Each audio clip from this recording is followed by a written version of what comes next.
Hello everyone! Today I will show you how to efficiently test whether or not a bit is set in C++. We're actually going to create a macro out of this, so let's start writing that. Define test bit. And then we first need to take in the bit field, which can be essentially anything that is or can be converted into an integer. And then the bit index, which is the index of the bit that we want to test. And then let's write the implementation.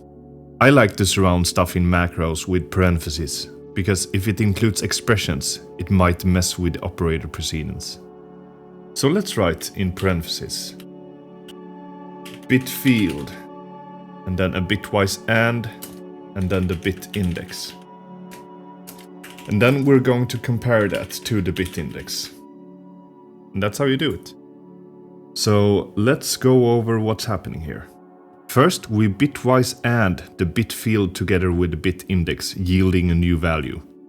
If the bit is set in bit field, this operation will yield a value with only that bit set.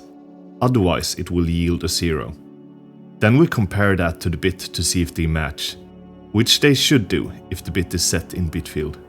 And that's how you test whether or not a bit is set in C++. That's it for this video, everyone. Thank you for watching. Don't forget to subscribe if you enjoyed this type of content and let me know what I should do next in the comments below. See you in the next video.